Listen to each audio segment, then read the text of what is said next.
Hi నమస్తే, నేను మీ journalist రెహమాన్ని. 2029 ఎన్నికలకు ఇంకా 3 ఏళ్ల సమయం ఉంది.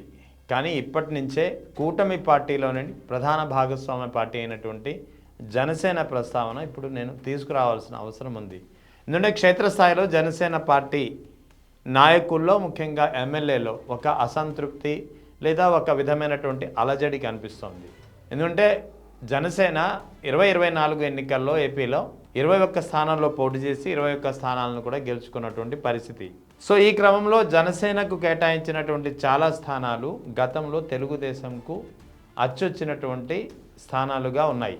అందులో నిడదోలు ఒక స్థానం అయితే ఇలా కొన్ని చాలా స్థానాలు ఉన్నాయి. నిడదోలు, అనకాపల్లి ఇలాంటి కొన్ని స్థానాలు అయితే వాస్తవానికి అవి తెలుగుదేశంకు పట్టుకొమ్మలుగా ఉన్నటువంటి స్థానాలు గతంలో. కానీ ఎప్పుడైతే జనసేన కూటమిలో భాగస్వామిగా చేరిందో కొన్ని ఈక్వేషన్స్ వల్ల ఇతర నియోజకవర్గాల్లో తెలుగుదేశం కొన్ని నియోజకవర్గాలని వదులుకోవడానికి ఇష్టం లేకపోవడంతో తెలుగుదేశంకు అనుకూలంగా ఉన్నటువంటి కొన్ని స్థానాలని జనసేనకు కేటాయించినటువంటి పరిస్థితి. సో ఇప్పుడు ఈ 21 జనసేన ఎమ్మెల్యేలు ఎవరైతే సిట్టింగ్ ఎమ్మెల్యేలు ఉన్నారో వీళ్ళందరికీ ఇప్పుడు స్థానభ్రంశం లేదా అసలు టికెట్ దక్కుతుందా లేదా అనే ఒక భయం వెంటాడుతోంది. ఎందుకంటే అసలు ఈ 21 ఎమ్మెల్యేలకు రానున్న ఎన్నికల్లో టికెట్ లభిస్తుందా లేదా అనే ఒక ప్రధానమైన సందేహం వినిపిస్తోంది. కారణం చాలా సుస్పష్టం, తెలుగుదేశం పార్టీ నుంచి వస్తున్నటువంటి ఒత్తిడి.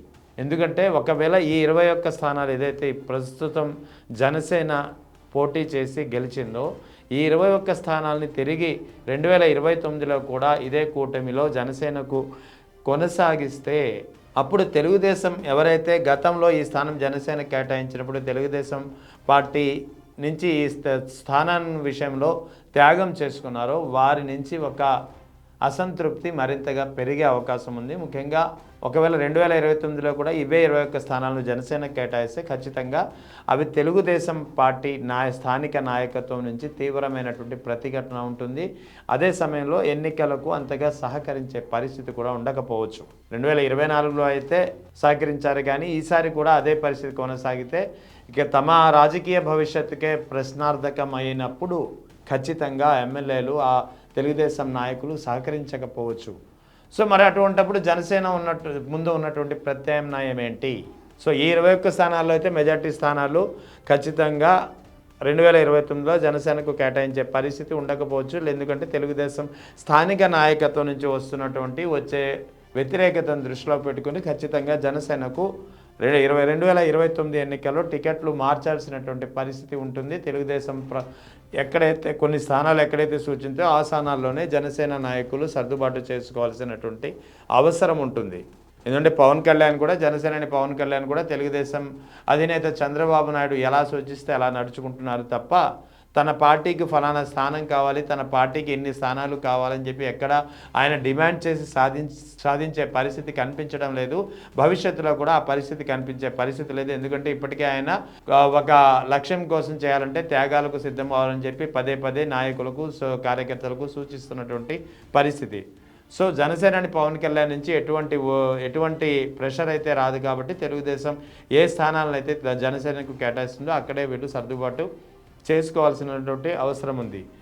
అదే సమయంలో ప్రస్తుతం ఏదైతే 21 నియోజకవర్గాల్లో జనసేన ఎమ్మెల్యేలు ఉన్నారో వీరిపై ఒక తీవ్రమైనటువంటి అసంతృప్తి, వ్యతిరేకత కనిపిస్తోంది. ఇది 2 రకాలుగా ఉంది. ఒకటి ఆ జనసేన ఎమ్మెల్యేలపై వస్తున్నటువంటి వివిధ రకాల వ్యక్తిగత ఆరోపణలు ఒకటైతే, రెండవది అవినీతి ఆరోపణలు, పెద్ద ఎత్తున అవినీతి ఆరోపణలో చిక్కుకోవడం. ఇక మూడవది పేరుకు ఎమ్మెల్యే అయినా సరే అక్కడ తెలుగుదేశం నాయకులదే హవా నడుస్తుంది. ఎక్కడ జనసేన ఎమ్మెల్యేలు అయినా సరే ఆ నియోజకవర్గంలో ఏ పని చేయించలేని పరిస్థితి ఉంటుంది. సో ప్రజలకు కావలసినటువంటి సమస్యల పరిష్కారం విషయంలో జనసేన ఎమ్మెల్యేల పాత్ర అంతంత మాత్రంగానే మారుతోంది. సో ఈ క్రమంలో 21 స్థానాల్లో ఉన్నటువంటి ఎమ్మెల్యేలు 21 జనసేన ఎమ్మెల్యేల పరిస్థితి అగమ్య గోచరంగా మారిందని చెప్పాల్సి ఉంటుంది. రానున్న 2029 ఎన్నికల్లో వీరందరికీ టికెట్లు గల్లంతవుతాయి లేదా స్థానభ్రంశం చెందాల్సి ఉంటుంది. మరి అదే జరిగితే కొత్త స్థానాల్లో ఎలా ఉంటుంది?